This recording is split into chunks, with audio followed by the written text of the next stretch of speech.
بسم اللہ الرحمن الرحیم۔ السلام علیکم میری یوٹیوب فیملی، کیا حال چال ہے؟ الحمدللہ میں ٹھیک ہوں۔ تو جی صبح کو آج کیا ہو گیا جی، آج یہ ہو گیا کہ میری چھوٹی بیٹی نے اسکول سے چھٹی کی تھی، کہتی میں نے آج نہیں جانا، میں نے کہا چلو نہ جاؤ۔ تو اس کے نہ جانے سے اس کو نقصان یہ ہوا کہ آج میڈ ہی نہیں آئی کام کرنے کے لیے، تو اسے کام کرنا پڑ گیا۔ وہ آگے کہتی ہوتی ہے کہ جب میں چھٹی کرتی ہوں نا تو اسی دن کام پہ نہیں آتی ہیں کام کرنے کے لیے، ان کو پتہ چل جاتا ہے کہ میں آج گھر ہوں، تو اسی لیے وہ چھٹی کر لیتی ہیں۔ آج بھی ایسے ہی ہوا، جب وہ صبح اٹھی تو یعنی کہ وہ تو سو رہی تھی، میں نے اسے آوازیں دے کے کہا، میں نے کہا ایزا اٹھ جاؤ بیٹا، کہتی اچھا مما، میں نے کہا آ جاؤ ناشتہ وغیرہ کرتے ہیں، اچھا جی مما۔ اور جب میں نے اسے یہ بتایا نا کہ آج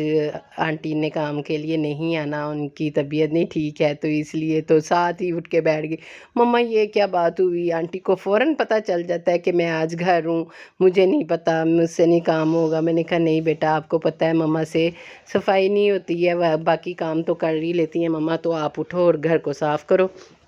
کیونکہ بڑی بیٹی تو میری کالج گئی ہوئی تھی، چھوٹی نے آج چھٹی کی تھی، تو بس پھر وہ پھنس گئی، پھر وہ اس نے سارے گھر کی صفائی کی، پہلے کمرے کو ایک جیسا کر رہی تھی، میں باہر کھانے کے ساتھ لگی ہوئی تھی، تو اسی لیے میں اس کے ساتھ نہیں لگی، وہ اکیلی لگی ہوئی تھی کام کرنے کے لیے۔ بیٹیوں کو اسی طرح آپ کو پتہ تھوڑا تھوڑا سا کام کرنا بتاتے جاؤ تو انہیں کام کرنا آ ہی جاتا ہے۔ ماشاءاللہ سے میری بڑی بیٹی تو بہت سارے کام کر لیتی ہے میرے ساتھ، لیکن یہ میری چھوٹی جو ہے نا، یہ زیادہ لاڈلی ہے، یہ زیادہ کام نہیں کرتی، یہ تھوڑے تھوڑے سے کام کرتی ہے۔ کام تو یہ کر لیتی ہے لیکن سلو کرتی ہے، لیکن شکر ہے اللہ کا کہ بہت سہارا ملتا ہے جب آپ کے ساتھ کوئی کام کرواتا ہے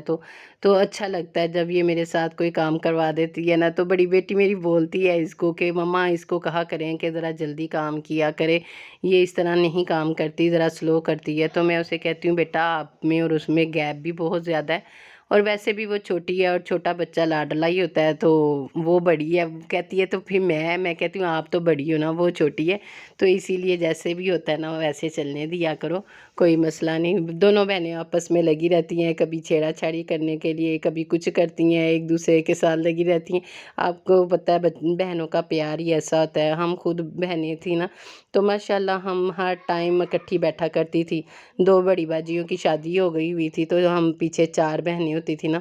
تو ہم چاروں نے جہاں بیٹھے ہونا، ایک ہی جگہ پہ ہم نے بیٹھ کے باتیں کیا کرنی، کام کر رہی ہیں تو سارے کام کرنے لگی ہوئی ہیں۔ بس ہماری ایک بہن ذرا کم کام کرتی تھی، جو تیسرے نمبر والی بہن تھی نا، وہ کم کام کرتی تھی، باقی ساری ہم تیزی سے کام کیا کرتی تھی۔ اور ان کو تو میرے ابو مس صاحبہ کہا کرتے تھے، جو تیسرے نمبر والی بہن تھی نا، کیونکہ وہ زیادہ تر اکثر کرسی پہ بیٹھ کے تو ٹی وی دیکھا کرتی تھی، تو میری نانی بھی اس سے بہت پیار کیا کرتی تھی، میری تیسری بہن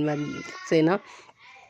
جو تیسرے نمبر والی بہن تھی۔ تو وہ نانی کی لاڈلی ہونے کی وجہ سے زیادہ لاڈلا پن دکھایا کرتی تھی، کہ وہ بس جب کبھی ان کی طبیعت بھی خراب ہونی، انہوں نے کرسی پہ بیٹھ جانا اور کوئی کام نہ کرنا، تو ابو تو میری اس بہن کو کہا کرتے تھے کہ یہ تو مس صاحبہ ہے، بیٹھ جاتی ہے اور چھوٹی بہنوں پہ آرڈر چلاتی رہتی ہے، اور چھوٹی بہنیں بھی ایسی ہیں کہ اس کو کچھ کہتی نہیں ہیں اور اس کی بات مانتی رہتی ہیں۔ ہمیں بھی انہوں نے کہنا کہ یہ کر دو، مجھے کہہ دیا شبانہ یہ کام کر دو،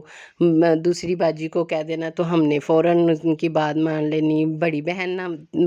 بہن تھی وہ ہماری، تو اسی لیے ہمیں عادت تھی کہ وہ جو کام کہا کرتی تھی نا کہ یہ کام کر دو، ہم فوراً کر دیا کرتے تھے۔ اور چائے وغیرہ، وہ چائے بہت شوق سے پیتی ہیں،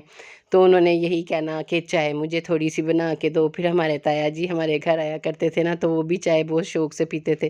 تو ان دونوں نے مل کے بس چائے پیتے رہنا۔ جب کبھی تایا جی نے بھی آنا تو آپ باجی سے کہنا کہ چلو چائے پئیں، تو دونوں نے بیٹھ کے تھوڑی تھوڑی سی پینی چائے، لیکن بہت شوق سے پیا کرتے تھے تایا جی اور میری بہن نا، ابو نہیں اتنی چائے پیا کرتے تھے۔ تو بس یہی میں آپ کو بتا رہی ہوں کہ بہنوں کا پیار کتنا ہوتا ہے، یہی بہنیں ہوتی ہیں جو ایک دوسرے کو بہت قریب سے جانتی ہیں اور ایک دوسرے کا خیال کرتی ہیں۔ ذرا سی طبیعت کو کچھ ہو جاتا ہے تو بہنوں کی جان کو کچھ ہونا شروع ہو جاتا ہے کہ ہماری بہن کو کچھ ہو رہا ہے، وہ فوراً سے پہلے ایک دوسرے کا خیال کرنے پہ آ جاتی ہیں، وہ ایک دوسرے کو دیکھتی ہیں کہ اس کو کس چیز کی ضرورت ہے یا اس کی طبیعت کو کیا ہو رہا ہے۔ تو بس اللہ تعالیٰ سب بہن بھائیوں کو سلامت رکھے، ہمارے بھائیوں کو بھی ہمارے سروں پہ سلامت رکھے، ان کے ہی دم سے ہمارا میک ہے۔